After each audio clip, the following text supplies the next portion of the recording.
proceedings today, so thank you. Honored colleagues and friends, on behalf of the Canadian Association of Occupational Therapists, it's my privilege to welcome you to the Muriel Driver Lecture and the awards ceremony. Cet après-midi, l'Association canadienne des ergothérapeutes honore l'un de ses membres en tant que conférencière du 37e discours commémoratif Muriel Driver. Ce prix reconnaît la contribution exceptionnelle d'un individu au sein de la profession dans les domaines de la recherche, de l'enseignement et de la pratique de l'ergothérapie. The award was named in the memory of Muriel Driver, a pioneer of occupational therapy who served in the Royal Canadian Army Medical Corps and was posted to Europe during the Second World War. She was the first occupational therapist to work at the Hamilton Military Hospital, and she organized the first department of occupational therapy at Runnymede Hospital in Toronto. Muriel Driver's outstanding contribution exemplifies the highest qualities of our profession. This afternoon, by awarding our highest distinction to a most esteemed colleague, we hope to honor the memory of Muriel Driver and her work to champion the occupational therapy profession. Today's Muriel Driver lecturer, Dr. Bonnie Kirsh, walks not only in the footsteps of Muriel Driver, but also in the footsteps of the previous award winners. I invite the past Muriel Driver lecturers to join me on stage and be recognized. Please come on stage when I call your name. From 2013, Claire Jean Dublos. 2012, Juliette Archie Cooper. 2011, Lori Letts. 2008, Terry Krupa. 2007, Mary Egan. 2004, Catherine Bachman. 2003, Judith Friedland. 1994, Huguette Picard. 1993, Liz Townsend. 1992, Helen Politeco. 1989, Margaret Thompson. We had a couple others who were with us, but I'm not sure they're here today. 1988, Sue Baptiste, and 1985, Sharon Brentnall. Please, a round of applause for our esteemed colleagues.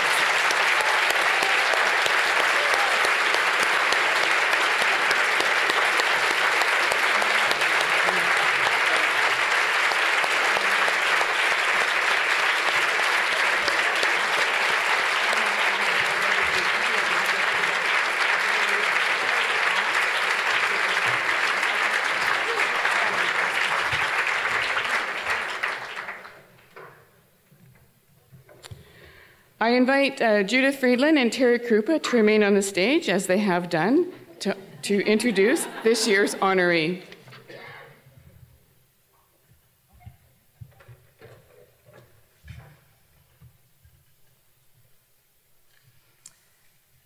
Well, it's with very great pleasure. Can you hear me? With very great pleasure that Terry Krupa and I introduce Bonnie Kirsh.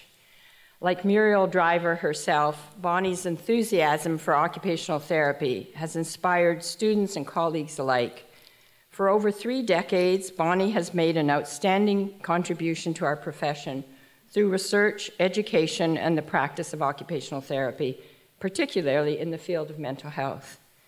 Her contribution comes at a time when the entire country is realizing the need for a better understanding of mental health, and when we as a profession are seeing the strong role that occupational therapy can play. So let me tell you a little bit about Bonnie and how she got to where she is now.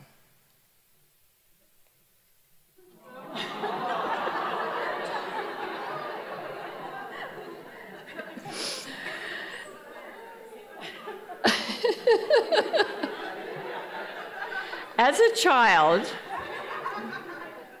a child, Bonnie was undeniably cute, even eager. But you will agree that she showed very few signs, at least in this photo, of the scholar that she would later become. Bonnie attended elementary school and high school in Toronto, and in her teens, she certainly seems to have known how to have fun. However, Blame your husband, don't blame me, okay? However, she could also be a sullen teenager when that seemed more appropriate. With those teen years ending, it was time to settle down a little, at least enough to get through the OT program at U of T. And here she is in her charming uniform during those school years with Linda Callio. And I want you to remember this uniform. After graduating in 1977, Bonnie went directly into practice in mental health. And if you ask her why she went into mental health, she'll tell you that she can pinpoint the moment. She had intended, as so many of us have, to go and do peds. And I think a lot of us started out that way, myself included. But while on a placement in the psych department at the Toronto General Hospital, she had something of an epiphany. Her supervisor, the late Joanne Flegel-Greenham, asked her to interview a university student who had a significant mental illness. Bonnie became fascinated then with the idea that her own life and that of her peers was so similar in so many ways, and yet so significantly and unhappily different. Her first job after graduation was at the Clark Institute of Psychiatry in Toronto, in general psychiatry, and on the affective disorders unit. After 2 years, she moved to a position in the work adjustment program, and it must have been there that she found her niche in the world of workplace accommodations for people with mental health issues. She became aware then of the work that was waiting to be done, and still waiting. She knew that there was much more to be known. Meanwhile, Bonnie, the latent scholar, was starting to show up, and she returned to university for an MEd degree.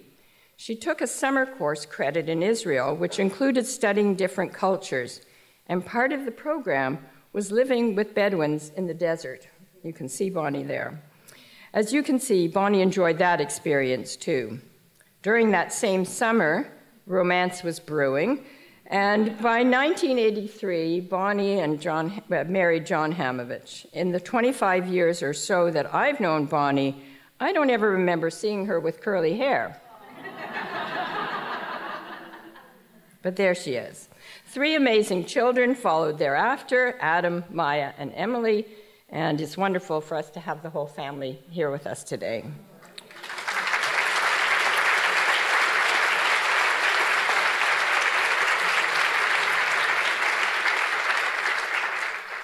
From 1985 to 1989, Bonnie worked at CODA, that wonderful home that had appeared for the many OTs who wanted to work part-time. She then began working at Queen Street Mental Health Center, and at the same time took on the role of clinical associate at U of T. That role involved teaching in our department, and Bonnie was likely warming up then to the idea that maybe being an academic might suit her well. After serving for a year as the director of rehab at Queen Street, she came to us at U of T full-time. I think this is from about that time, Bonnie, but I'm not sure.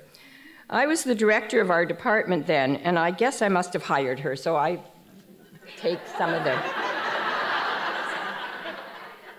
It was at that time that I felt I needed someone to take over what had been my teaching area in mental health, and I must have thought I was dreaming when Bonnie agreed. She had a perfect clinical background for us. She had already been providing some teaching and group facilitation in her role as a clinical associate, and she had an MEd degree, which in those days was big stuff. She couldn't have been more qualified for the position, so my course was in good hands indeed. But as anyone in our profession knows, learning never ends, and there seems to be a constant need for upgrading, and Bonnie was no different in that respect. She wanted to enter a PhD program, but needed a qualifying research paper prior to acceptance.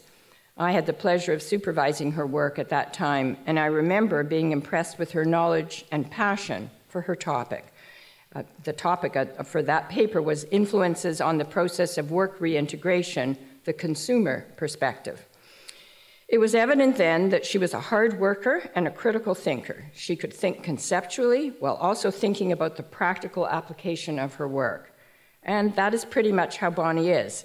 She identifies problems and rigorously seeks solutions. The title of her doctoral dissertation is further evidence of that approach and also signaled the work to come. The title was Factors Associated with Work Integration for Mental Health Consumers.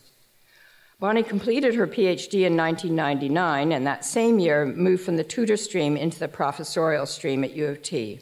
And in 2001, she was offered a tenure-track position. She currently holds the rank of associate professor in OS&OT and is cross-appointed to the Department of Psychiatry and the Rehab Sciences Institute.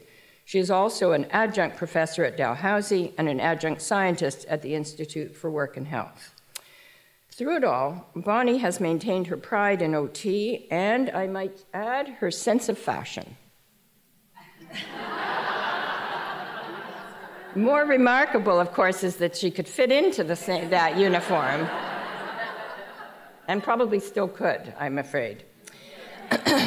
Well, I've now brought you up to date from the beginning of, for the beginning of the more serious stuff, which Terry's going to provide. I will end my part by saying that Bonnie's many friends and colleagues, and her family, I'm quite sure, see her as quite an amazing individual. She's very down to earth, compassionate, and generous. She gives everyone social support of all types, instrumental, informational, emotional, as needed. She does her share of service work and then some at our school and in the community. She lends her expertise to a great number of committees and is an exceptional citizen. She provides countless hours to the Canadian Mental Health Association, where she's been a member for many years. In the department, we've also been the recipients of her great skill at hosting a party, helped by John for sure. Everyone feels a very warm welcome. And I'm going to end there and pass you over to Terry.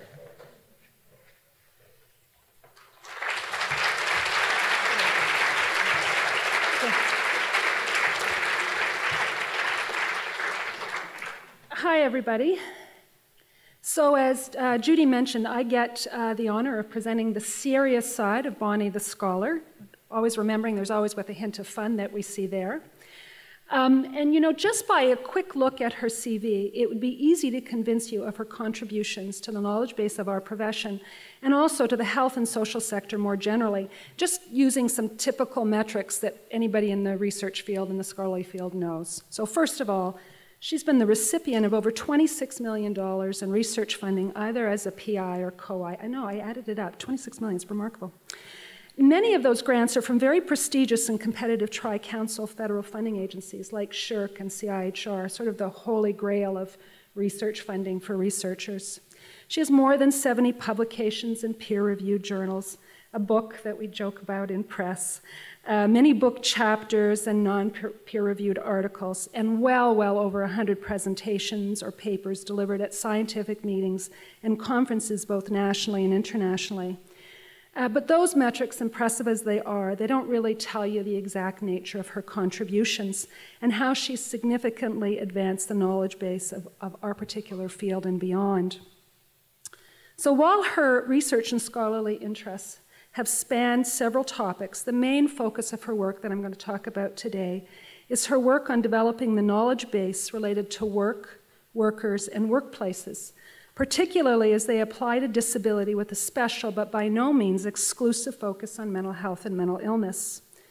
Within that focus, her work has covered an amazing amount of ground, tackling this very challenging area from a variety of perspectives and providing us with an in-depth understanding of the range of factors and forces that have historically served to compromise and marginalize people with disabilities generally and people with mental illness very specifically, compromising their ability to access, sustain, and enjoy the benefits of employment and work-related roles. And just as important, it's contributed to our understanding as how, as occupational therapists, we can move this forward to change that situation. So in this presentation, I want to give you just a little bit of an overview of some of these different areas. The first, and perhaps her earliest kind of interest, was in the area of organizational culture and climate and other workplace factors that impact work experiences and outcomes in relation to disability. And I would hazard a guess that she's within the top 2 experts in this area in the country. She might argue with me, but I'm convinced of it. She's explored policy. Oh, I'm sorry, I don't know why that happened. It didn't happen on my computer. Policy level factors influencing the work-related activities of people with disability. She's well known for her work on the lived experiences of injured workers or those marginalized from workplace in the context of disability. And if I could direct you to anything she's written, it would be this area, because I think she showed us the empathy that's needed to understand the situation that people find themselves in when they find themselves out of work with injury or other areas. She's contributed to understanding about how stigma and discrimination evolves and is expressed in the work context and intervention approaches to improve inclusion. She's done a remarkable amount of work defining the characteristics of programs and services that improve employment prospects and outcomes, and is well known internationally for her work in this area. In fact, I'd say she's within the top 2 on supported employment in our country. She's advanced the conceptual frameworks that can integrate a broad range of perspectives on work and disability and suggest potential intervention approaches and strategies. And last but by no means least, she's shown us the relevance and contributions of occupational therapy in this field and suggested to us how we can continue to contribute. Now, Bonnie's skill and acumen as a scholar in research in her own area of focus is well known beyond our own discipline. And in fact, it's interesting, I was talking with Helen Politaiko yesterday, we were commenting and saying how she's so well known in other areas, we're not even sure that you know her as well in occupational therapy. And in those fields, she's very highly recognized. Judy mentioned that she's had 6 years as an adjunct scientist with the Institute for Health and Work.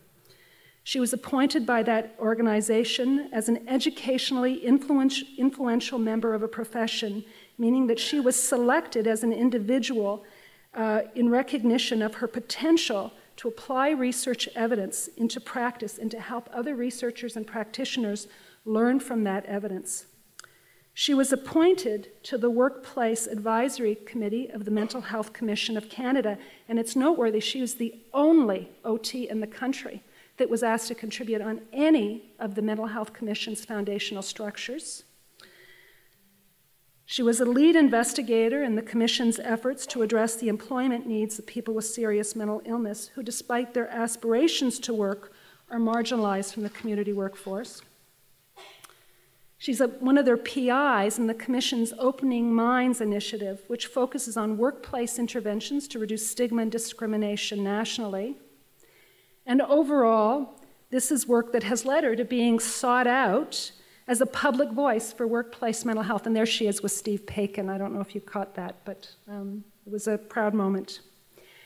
Now, finally, when I was preparing for telling you about her as a scholar, I thought, geez, I'd like to go back to some of the researchers outside of OT that have worked with her to hear from them in terms of what they would tell you about her qualities. And here's what I heard. Bonnie is brave. She's not afraid to pursue good ideas that may be difficult to achieve. Bonnie is an astute researcher, always with a good understanding of the situation and acumen for solutions, never forceful, but firm and fair. She has a thoughtful approach to issues, and her sound judgment is good when we're working on the fringes of new problems. Bonnie brings sincerity to everything she does. The kindness that is always in her eyes and voice for colleagues and her students. An incredible respect for students, a dedicated approach to including them in all her work. She's sure to leave a legacy in our profession with this. And my favorite quote that I think absolutely sums up what those of us who have worked with Bonnie know. It's the belief and hope she inspires in all of us who know her. Belief and hope that with the right amount and type of support, people who face many challenges can live immensely fulfilling lives. And with that, it's my honor to turn the podium over to this year's Muriel Driver Lecture, Bonnie Kirsh.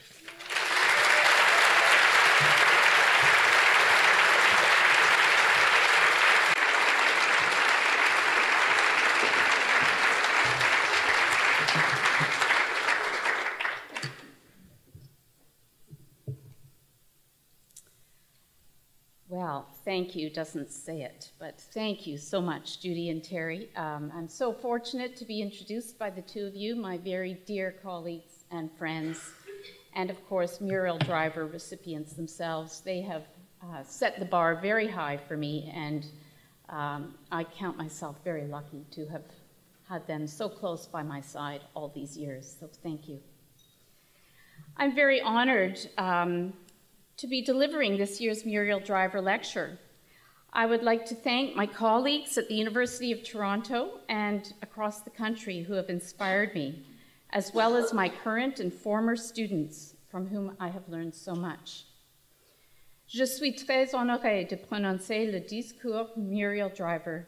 Je tiens à remercier mes collègues de l'Université de Toronto et à travers du pays qui m'ont inspirée, ainsi que tous mes étudiants actuels et anciens, de qui j'ai beaucoup appris. And of course, I could not have done this without the support of my family. Sitting in front of me here to cheer me on, my wonderful husband, John, and my three fantastic kids, Adam, Maya, and Emily. Thank you all. Merci à tous.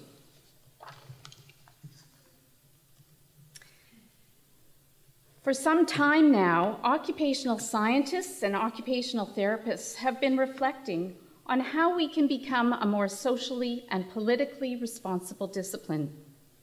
Occupational scientists and therapists in Canada and globally have pointed to injustices underlying occupational deprivation that are in need of our attention and action, and have called for occupational therapy to take up politically informed, transformative approaches. This year's conference, themed Occupational Justice, Rising to the Challenge, is a perfect opportunity to reflect on how far we have come and where we might go in enacting our collective commitment to furthering social justice, human rights, and occupational opportunities for all. It's a chance to examine systemic advocacy as a way of expressing our moral identity. I come to this topic after reflecting on my own work in the advocacy and policy arena. For most of my career, I was not particularly active in this area. I simply wanted to help people who were marginalized from mainstream society find their place in the world and flourish through meaningful occupation. I did not anticipate how this goal would grow into a larger calling. As I witnessed the hardships confronting the people I worked with, the barriers that needed to be overcome, the issues that not only complicated their lives, but challenged the work we did together, I started to cast my gaze to the larger system and began stepping into new arenas that could influence how things worked. Boards of community mental health programs, government task forces on mental health reform, knowledge translation networks that aim to move research into practice, and participatory action research. Most recently, my work with the Mental Health Commission of Canada was an opportunity to influence policy and system development on a large scale, culminating in the development of a national standard for psychological safety in the workplace and a desperately needed national strategy for mental health in our country, with Canada being the last of all G8 nations to accept one. I tell you all of this because I now realize that my mission as an occupational therapist and scientist to enable and enhance the occupational lives of people living with illness or disability did not start out with a social justice and advocacy agenda, not on a system or policy level at least. I grew into this set of activities rather slowly and quietly because it was necessary to do the things that I set out to do. In my mind, the goal of occupational fulfillment, not only for the group I aim to help, but for my own professional self, could not be met in any other way. I believe now that advocacy is a professional imperative for occupational therapy. In this lecture, I provide an argument for the need to integrate advocacy and social justice into OT identity and discuss why we should advocate at political and public levels. I argue that the dominant individualist perspective is just too narrow and inadequate to meet our mission of meaningful occupation for all. I begin by looking at the challenges we face in moving beyond an individualist perspective. I then discuss reasons for adopting a socio-political approach, and I then examine advocacy as a professional imperative. I provide a framework for advocacy and situate examples within it, exemplifying how OTs can contribute to social justice through advocating for occupational rights and opportunities. In developing our science and furthering our evidence-based practices, we have focused primarily on individuals and their occupational performance. Perhaps it is our complete and undying commitment to client-centeredness that has anchored us here, at a place where individuals' lives can be made meaningful through attending to their dreams and goals regarding what they do. Our emphasis on the subjective experience of the people we serve allows us to do the important work of finding meaning through doing. But at the same time, in large measure, it maintains our science and our practice at the level of the individual and overshadows the social and structural roots of occupational injustice. This is not to say that we in occupational therapy are not concerned with environments in which occupations are situated. Almost 25 years ago, Mary Law pointed to inequities of opportunity posed by environmental barriers and called for OTs to change disabling environments. While OTs have made considerable gains in addressing physical environments, there has been much less attention paid to the social, economic, political, legal, or institutional elements of the environment that afford or prohibit occupational possibilities.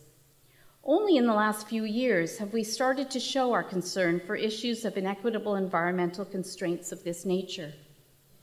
My search of the last 10 years of the Canadian Journal of Occupational Therapy, a journal that reflects our country's most salient OT issues, revealed several articles in recent years that targeted the social and cultural environment, from Polgar's call to enabling community mobility at a societal level, to Reed's letter to the editor describing a culture that promotes risk in sport, to Began's insights on the impact of racism on the occupations of African Canadian women.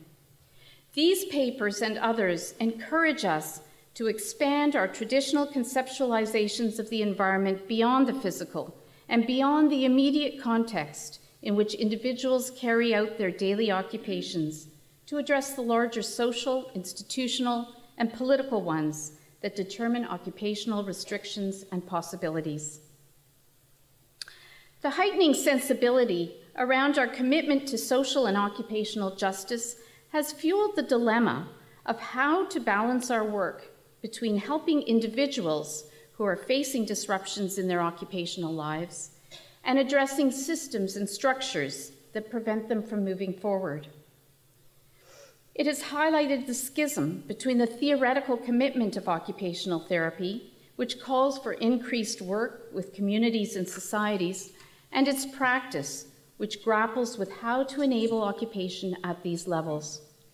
Concomitantly, the controversy over individual versus social responsibility for health, productivity, civic engagement, and occupational fulfillment is playing out in our society, and this furthers tensions around how and where to direct our efforts to best meet our goal of enabling occupation and social inclusion for all. Minkler describes the same dilemma in the area of public health. She refers to this tension as responsibility versus responsibility. In other words, she says, the focus on personal behavior change and individual responsibility is often not accompanied by attention to challenges posed by the larger context that affect the capacity of individuals and communities to fulfill their needs and build on strengths. Here, capacity refers not to the person's abilities, but rather the freedoms, resources, or opportunities to enact those abilities and strengths. Oftentimes, OTs may feel trapped and helpless in dealing with the larger structural issues that affect the occupational lives of the people they serve.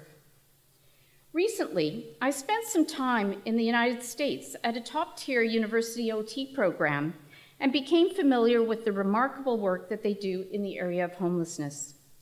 The men's shelter across the street from the OT school was a much sought-after student placement, and the important work done within it resulted in some impressive outcomes: an increased sense of community amongst the residents, a positive and hopeful climate that was almost palpable within the environment, improvements in social skills, optimism, and self-esteem amongst the shelter's residents. But the OTs were unable, they told me, to provide what was really needed, and that was an evidence-based, housing-first approach shown to be most effective in helping homeless individuals move on with their lives. This recovery-oriented approach quickly moves people experiencing homelessness into independent and permanent housing, and then provides additional supports so they can engage in and succeed in carrying out their chosen occupational roles. But here's the catch. Housing First relies on the availability of affordable and accessible housing, and more often than not, there is little to none available. So OTs do what they can within these constraints. Faced with the overwhelming and long-term task of advocating for more housing, they work with individuals and groups within the context that comprise the current reality. Let me qualify this by saying that some wonderful work with Housing First is being done by OTs here in Canada, but the fact remains that the number of people on the streets and in shelters keeps growing, and most people experiencing homelessness have no access to it at all. A recent report, The State of Homelessness in Canada, written by Gates and colleagues, put the problem right in our laps. It said, in a country as prosperous as Canada, with a broadly shared and strong commitment to social justice, there is no need to accept or tolerate the experiences of poverty, hardship, and homelessness. Here, I interpret the meaning of the word poverty to be consistent with recent notions of social exclusion, which see poverty not only as economic poverty, but also poverty of aspiration, poverty of participation, or if you will, poverty of occupation. This quote causes us to question whether we have accepted the unacceptable, whether we've been swept away by the dominant thinking and economic models of our time. Can we, should we be doing more to combat such hardship? The obvious answer would be yes. But before we go down that road, I'd like to explore some of the challenges we face with regard to advocacy and action in the realm of social change, so we're aware of what we need to overcome. One barrier that impedes our shift from an individual to a societal approach is the enormity of the issues that we must face if we decide to take on this calling. Poverty, discrimination, exploitation, homelessness, abuse, powerlessness, social exclusion, inaccessible, inequitable, or underfunded services. These are indeed daunting problems to address. Australian occupational scientists Wicks and Jameson refer to such complex social and environmental problems as wicked problems because they defy all the usual attempts to solve them, and any seemingly clear solution could create more issues. Many in our field might argue that such wicked problems are beyond our scope of practice, that we don't have the power or political savvy to enact meaningful structural change, that we weren't trained to influence policy or politics, that we will lose our focus on occupation and simply blend in with the ranks of others fighting for change, that there is much work to do for individuals with illnesses and disabilities, so how can we do it all? In this talk, I'll be making the case that if we don't attend to these wicked problems, we really won't be able to achieve our goals with the individuals or groups that we serve. Furthermore, there is support to go forward with this mission. The policies and position statements we have to guide us as OTs include a focus on social and occupational justice at a high level. Our national CAOT guidelines identify enabling social change as a collective form of occupational therapy, and the World Federation of Occupational Therapists' position statement on human rights identifies two of the major tasks to be taken up by occupational therapy as accepting professional responsibility to identify and address occupational injustices, and raising collective awareness of occupation and participation in society as a right.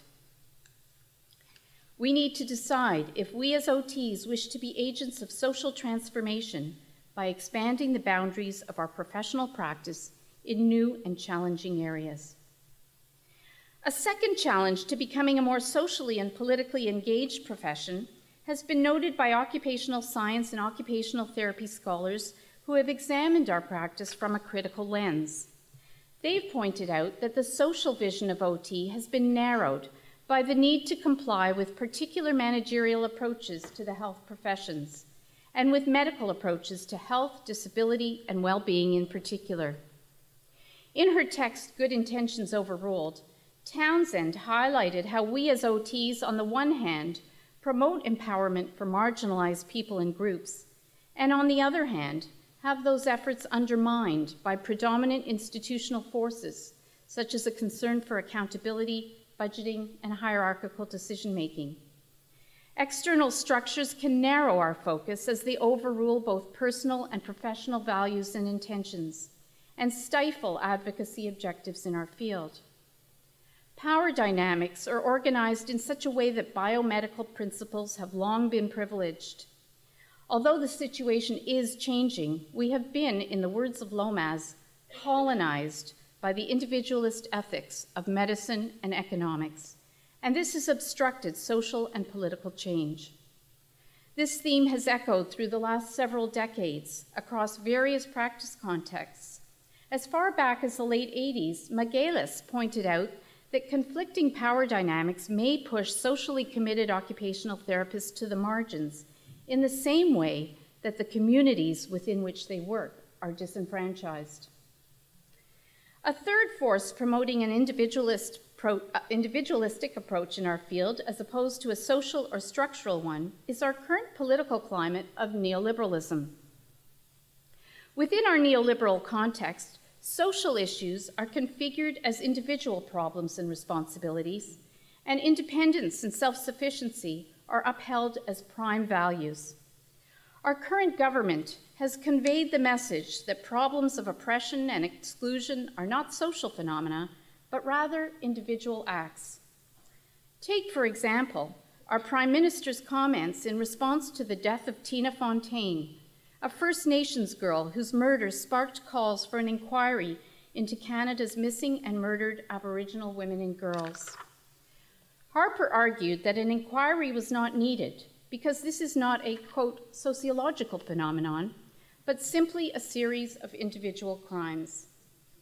In the absence of a broader sociological analysis, structural injustices are not addressed, and governments are allowed to recede from responsibility as problems and solutions are seen to lie outside the state's domain. While the impact of neoliberal values has been well explicated in the social policy literature, it has only begun to gain attention in occupational science and therapy.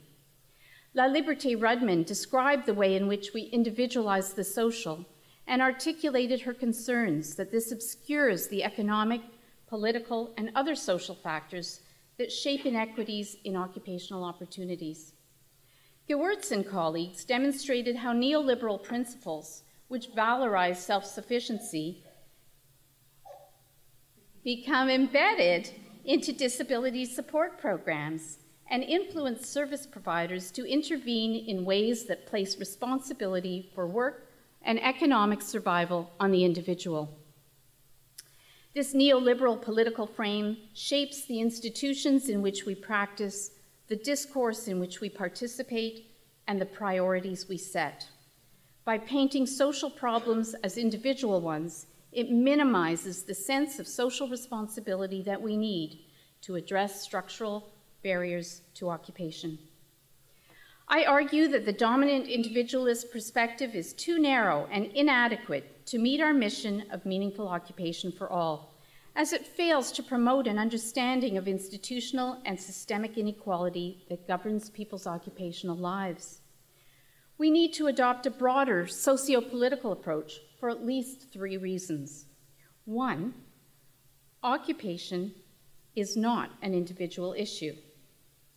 As occupational therapist Dickey and colleagues state, occupational science is not served well by definitions of occupation that focus investigation and interpretation almost entirely on individual experience. And indeed, occupation rarely, if ever, is individual in nature. Occupation is not individual because it's situated in communities, institutions, and societies, and as such is governed by the policies, systems, and culture of which they are part. Our recent research with students experiencing mental health problems in a university setting points to how enmeshed occupation is with prevailing discourses and institutional and social structures. Although the students worked hard to manage their mental health using evidence-based techniques such as mindfulness, medication, physical exercise, and energy conservation, they still faced poor academic outcomes, often sacrificing hopes for their futures because of the institutional culture and policies that govern their work. Caught within a culture of intense competition, these students, simply by virtue of being university students, were expected to do what they needed to do to succeed. One of our doctoral students, Rula Markoulakis, studied the social relations governing university students with mental health problems and revealed that although accommodations are available, these accommodations are individual arrangements that provide solutions to problems for individual students, but do not in and of themselves create an accessible institution. Indeed, she found that the ableist assumptions underlying the complex accommodation system served to weed out the most mentally unwell. The system actually created difficulties for the very students it was meant to assist. This is one example that shows us how vulnerable individuals get cut off from their desired occupations by policies, processes, and cultures that are embedded into institutions. It highlights that indeed, occupations are not individual. A second reason for adopting a more socially focused approach to enabling occupation is the importance it holds for health and occupational well-being. A useful framework to adopt in this regard is Lincoln Phelan's fundamental cause theory, which is rooted in the field of public health. Lincoln Phelan critiqued epidemiological work for focusing too much on individual factors, or what they called proximate causes of disease, such as diet, lack of exercise, and other forms of self-care, and not attending enough to social factors, or more distal causes. They theorized that it's these distal social factors that are the fundamental causes of ill health. They come to this conclusion based on the persistent association of such social factors as socioeconomic status with disease and mortality across time and contexts. Indeed, as we know, socioeconomic inequalities in health and mortality are very large, very robust, and very well documented. Even when mechanisms to reduce health inequities are put into place, universal health care, for example, the relationship between poverty and poor health persists.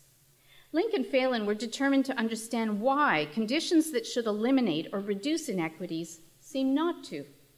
Their theory of fundamental causes explains that the reason for such persistent associations is that social causes involve access to resources that can be used to avoid risks or minimize negative consequences with many health conditions or vulnerabilities. These resources include money, knowledge, power, prestige, and interpersonal resources that are embodied in social supports and social networks. These social and economic resources offer advantage to health and well-being and can be used in different ways in different situations. They are transportable, so the association between a social condition and health will endure. While the fundamental causes explanation that Lincoln Phelan proposed has been used primarily to explain health outcomes, it's a useful framework to examine social and occupational processes as well. In my work, I see that much of what we do is at what Lincoln Phelan termed the proximate level. In the area of mental health, we have worked hard to improve employment amongst people with mental illnesses, and we have made progress in some areas. We now think about work as a right and a possibility, and we address it as a central focus of our work with people living with serious mental illness. But unemployment is still dismally high for this group, the highest of any disability group. Even newer evidence-based models such as supported employment, which have improved employment rates when and where they are used, rarely pull people out of poverty. Our focus on proximate factors, individual skill building, vocational planning, job training, and connection to mental health treatment is not going far enough. This is because there are much larger, distal forces at play, fundamental social causes, as Lincoln Phelan would term them. Research has shown that although there are individual level factors that affect employment, the most pernicious impediments have been found to be rooted in stigma, government policies that disincentivize work, poverty, and other social and economic realities. These are the fundamental social causes that form the bedrock realities that undergird all else. When we create programs that focus on individual capacity factors without accounting for social disadvantage, social problems become erroneously constructed as individual problems, and what results is the creation of overly simple interventions and policies to address complex phenomena. If we want to succeed at the individual level, we will need to find innovative ways to address these fundamental causes. A third argument for working at a social, institutional, and political level is based on rights rather than health. Ignatieff, in his Massey lecture, The Rights Revolution, argues that humans have a longing to live in a fair world, and that rights give legal meaning to the values we care about: dignity, equality, and respect. The rights revolution, as he calls it, is about enhancing our right to be equal while protecting our right to be different. The Canadian dream of social decency has positioned our country as one of the most distinctive rights cultures in the world, and OTs hold an important place within it. As OTs, we believe in the right of all people to engage in meaningful occupations that contribute positively to their own well-being and the well-being of their communities.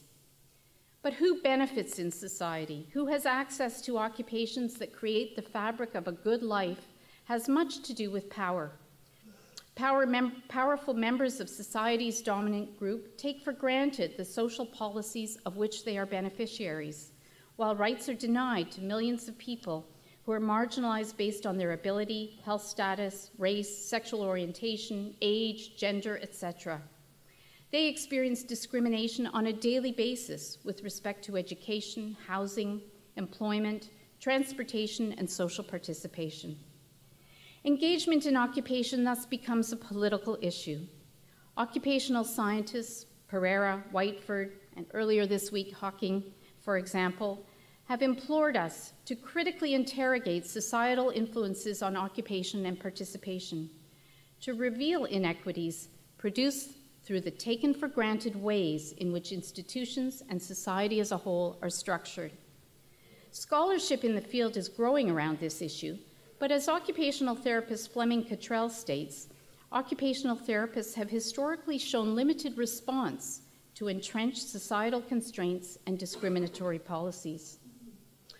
I contend that if occupational justice and social inclusion are our goals, we must not only analyze and critique the social, institutional, economic, and political constraints that impede people's ability to participate in their communities, we must also take steps to dismantle them.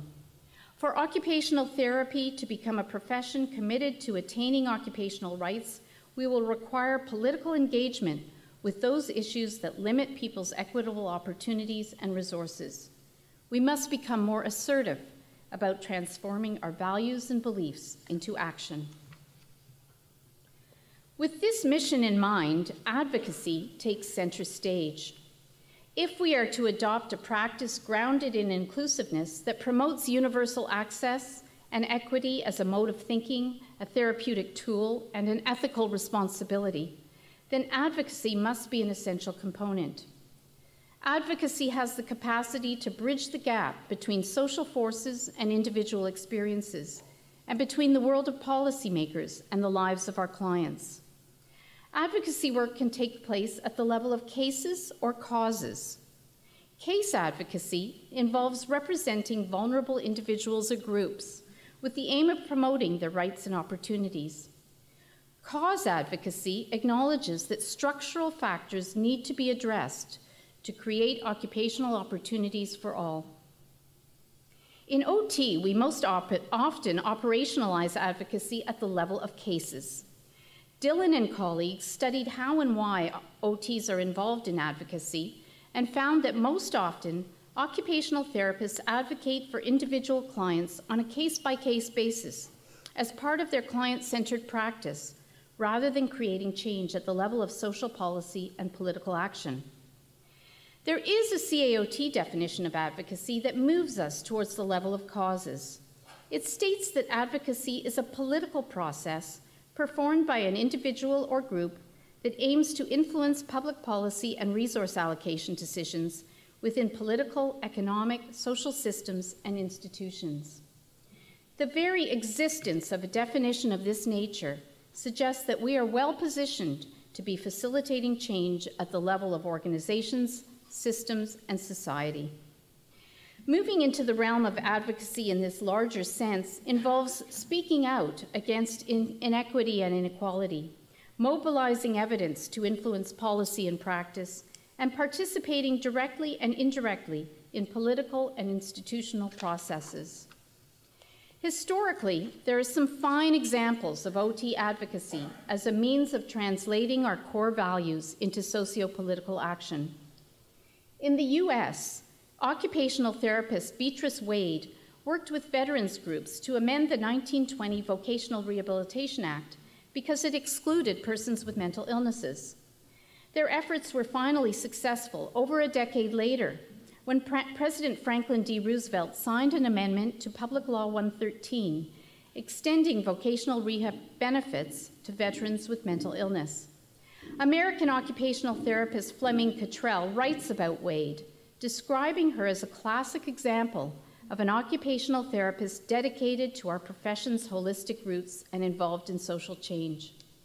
However, Fleming Cottrell goes on to lament that few in the profession have followed in her footsteps. Occupational therapists have the capacity to influence political and institutional agendas and chip away at the fundamental social causes of occupational deprivation. But to do so, we need to build our capacity to effectively navigate the challenging terrain of advocacy. I turn now to a framework adapted from Dorfman and colleagues who developed it as part of an advocacy training program to help health practitioners and community leaders become active in local, state, and national policy. The framework provides a way to visualize and understand the components of advocacy and how they work together. It shows us that there are many steps and strategies that can promote change, as well as a variety of places where advocacy decisions are made. OTs wishing to take up the role of advocate may employ some or all of the elements of the model. The place to begin, of course, is identifying the problem and providing evidence of it. This is what will establish its importance in the minds of the public and policymakers. It's important to become well-versed in viewpoints on all sides of the issue in order to give a complete and accurate picture. Research, stories, and voices of those impacted by the problem are needed to substantiate it. However, experts in designing healthy public policy point out that while necessary, evidence alone is rarely sufficient for influencing policy processes, as policy decisions are often not based on research. An important part of the advocacy process is building support, community development, and coalition building. Our discipline has cultivated a strong practice and research base in community development. There are many examples and principles that focus on how occupational therapists can and do partner with communities in addressing their needs. Lochner and colleagues describe community development as a multi-layered, community-driven process in which relationships are developed and the community's capacity is strengthened in order to affect social change.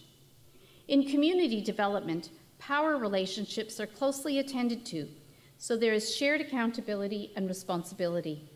This approach is consistent with OT's belief in participation and power sharing. It's important to have a plan with goals and strategies. This will be the roadmap of the steps to be taken along the way. The plan will need to develop a clear strategy based on the chosen forum and needs to consider the resources available. The plan will inevitably change along the way. Another important component of advocacy is communicating the message well to inform the public and decision makers. The message needs to convey the importance of the issue based on accurate information and a well-reasoned analysis. It needs to reach the right audience, tell a simple and compelling story, and connect to the well-beings of community and society. Sometimes direct group action, for example protests, can focus public attention on an issue. In addition to deciding on these actions for change, the place where change is to be made must be targeted. It could be government agencies or the legislature, healthcare institutions, the courts, profit or not-for-profit organizations, voters, or a combination of several. These steps, carefully considered, can lead to solutions for change. I'd like to share an example of advocacy by telling you about how a group of us worked to change conditions for injured workers in Ontario. For some time, injured workers had been struggling to have their voices heard because they felt they were unjustly treated by the workers' compensation system and by society at large. They found themselves not only struggling with an injury that rendered them unemployed, they often found themselves facing poverty, poor physical health, poor mental health, and negative attitudes from others. Several years ago, a group of injured worker representatives and researchers came together to explore the plight of injured workers in Ontario, with the aim of creating some real change in the system. We began, as the model suggests, by identifying the problem and gathering evidence. The problem, as told to us by injured workers, was that widespread suspicion and stigma were embedded in workplaces, the healthcare system, and the workers' compensation system. This created anger, a diminished sense of social status, and barriers to health recovery and return to work. As one injured worker put it, they know how to instill fear in the person that's injured. You're already injured, so your defenses are down. You're now backed into a corner. You feel like you're alone and you have no recourse, and it's a rotten position to be in. International research on the topic was consistent. It pointed to stereotypes that painted all injured workers as fraud artists abusing the system, as well as institutionally embedded expectations that injured workers will violate or abuse entitlements. We went on to building support, community development, and forming coalitions. We were fortunate to receive funding, and this enabled us to develop an infrastructure for research and action. We called ourselves RACWI, Research Action Alliance on the Consequences of Work Injury. Co-leading the project were an academic and a community member who was active in the injured worker community. We recruited injured workers to become researchers on the project. We partnered with injured worker organizations, and we engaged other stakeholders. People heard about RACWI and came with their stories, their energy, and their readiness to work hard on the cause. As our work developed, we communicated our messages to multiple audiences. Of course, there were the usual academic articles and conference presentations, but there was so much more. An Injured Workers Speakers School was started, where injured workers learned to convey their messages to the public. Or in the words of one of the organizers, injured workers practiced moving from venting to convincing. They not only told their personal stories, but learned to frame them in a larger political context in which they were able to express and defend their rights. This is a photograph taken on one graduation evening of the Speakers School. It was a terrible snowstorm when everyone was off the streets except this group. The speeches were gripping. Another way of communicating the message was a play titled Easy Money, which was based on research by some of our team members, Joan Eakin, Ellen McKechnie, and Judy Clark. As the title suggests, the play took a satirical look at the misperception that injured workers prefer to rely on workers' compensation as a source of easy money rather than to work for a living. Written and directed by Kate Lushington, actors portrayed the frustration that many injured workers experience. We also held a symposium and invited the then Minister of Labour, the Honourable Linda Jeffrey, to deliver closing remarks. She did. At the same time, there was direct action. For years, there's been an annual Injured Workers' Day during which there's always a rally at Queen's Park. Injured workers and others from our group attended. We targeted the Workers' Safety and Insurance Board as the specific place to make change. The WSIB administers the province's no-fault workplace insurance for employers and their workers, providing disability benefits for workers injured or made ill on the job. Many of our participants and research partners had shared stories about the systemic discrimination they encountered there and the barriers they experienced in trying to return to work. Eakin described the discourse of abuse that pervaded the system, and we had a pretty clear idea that this was, in the words of Lincoln Phelan, a fundamental social cause of occupational deprivation and ill health. Many of us met with the WSIB president and other senior managers at the board to share our concerns and our findings about stigma and to talk about how we could work together. The president picked 10 people from her management team to explore the issue, and we chose 6, comprised of researchers, injured workers, and injured worker advocates. Together, we embarked on a set of sessions that were dubbed Blue Sky discussions. The approach was respectful, open, democratic, and honest. I won't ever forget the role-playing exercise where 2 injured worker advocates acted out what an ideal interaction between an injured worker and a WSIB adjudicator should look like. This set the bar. Together, we developed a framework describing how stigma becomes embedded into institutions and what changes are needed to address it. We then developed an action plan with clear objectives and a set of deliverables. It seemed that soon stigma was being discussed everywhere within the organization as managers took the messages back to their departments and senior executives conveyed that the problem was real. We knew we were making an impact on raising awareness, but we wanted to ensure some changes in policies and procedures as well. And to the credit of the organization and its leadership, we managed to see some concrete results. The organization implemented a draft recruitment screen to identify negative attitudes towards workers with disabilities when recruiting internally and externally. It also implemented a worker sensitivity check tool used during the development or updating of written communication to help identify if the communication might promote stigma. A draft brochure on the stigma faced by injured workers was disseminated widely. The brochure points out and corrects some of the myths about injured worker. In that brochure, the president of WSIB takes a stand. He wrote, "When someone is injured on the job, they need our help, not snap judgments about who they are just because they got hurt on the job. We have to do everything we can to help them recover their lives, dignity, and health."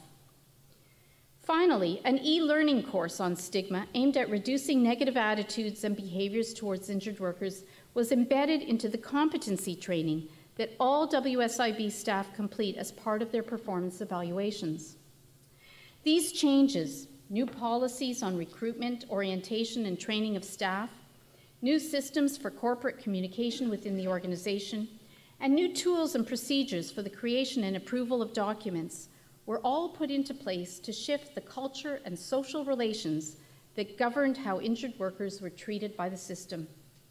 We knew that these changes had to go further, that governments needed a heightened consciousness in order for changes to infiltrate the public domain. We were delighted that the message was carried forward by incoming WSIB President David Marshall and Deputy Minister of Labour Cynthia Morton as they discussed stigma when they appeared before the Standing Committee of Public Accounts. We were very proud of the changes and impacts of our advocacy work. We engaged injured workers and other key stakeholders in a participatory process, and then targeted institutions and systems to create change. It resulted in new policies and procedures within the organization, and it reached the government level as well. It was the beginning of some real social change. We knew that it was just the beginning, that advocating for social and occupational justice demands vigilance to ensure change is sustained over time and not undermined by shifting in social and political trends. In the words of Ignatieff, the price of freedom is eternal vigilance. There are many other OT examples of advocacy to draw on as well, from researchers and clinicians alike. Barry Trentham and his work with CareWatch, a senior citizen-led group advocating for adequate funding for supportive home care by working with policymakers and those who influence policy. His interest in how social attitudes influence occupations of senior citizens has led him to examine the intersection of ageism and senior citizenship advocacy. Together, Barry and the senior citizens of CareWatch have shaped policy discourse on ageism and senior citizenship.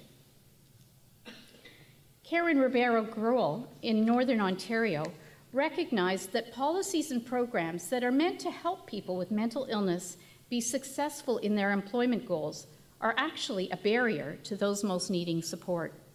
She created a groundswell of interest in the vocational service provider community throughout northeastern Ontario. She brought together important decision makers from the Ministry of Community and Social Services, the local health integration network, and the Ontario Disability Support Program to review employment issues of people with mental illnesses. As a result, there's an elevated importance of employment for people with serious mental illness within northeastern Ontario. Karen has said that her organization has seen a significant increase in the numbers of individuals who seek work and who transition off of social assistance. Robin Mazumder, an OT in Edmonton, who uses social media to mobilize OTs and others to apply pressures to governments on issues of social justice. For example, his OT blog that you see here calls on the people of Edmonton to increase bike lanes for the health and well-being of the city and its people, but also for people living in poverty, struggling with the costs of transportation. You can also see here his tweet about Bill 10, which, if passed in its original form, would have allowed the province's school boards to reject students' requests to create a gay-straight alliance.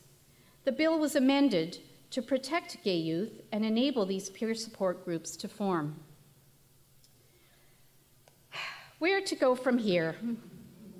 In this talk, I have argued for and demonstrated possibilities for increased involvement in political and systemic advocacy on the part of OTs.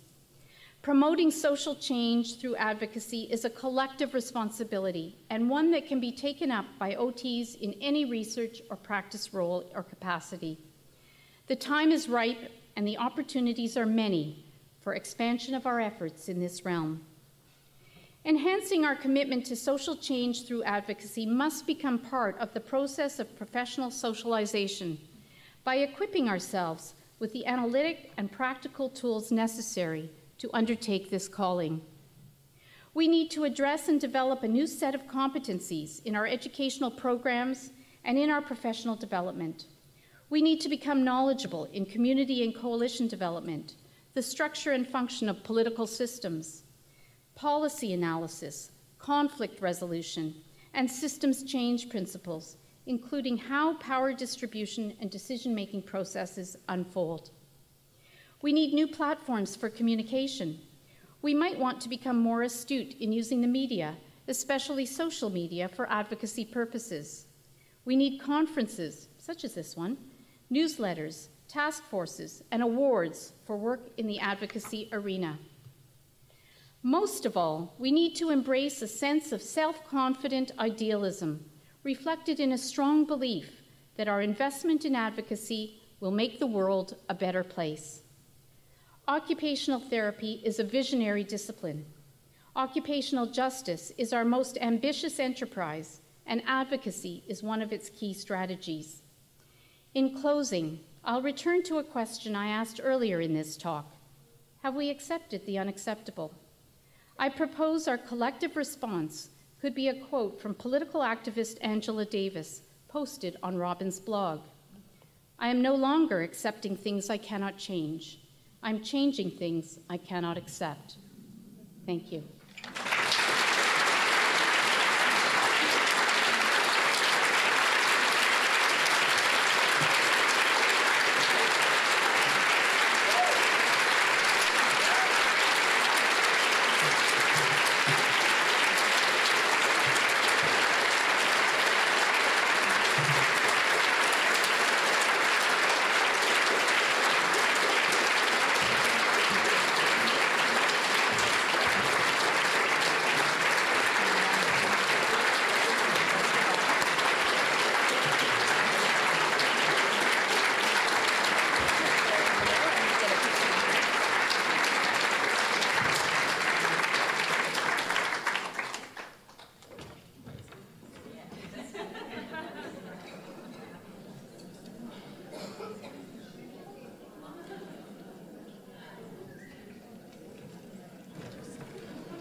Thank you so much, Dr. Kirsh, for that inspirational talk. Not only did you pose to us a challenge and explored that in depth, you also provided us with a model, some suggestions, and some very successful examples of how this can be done. Thank you so much.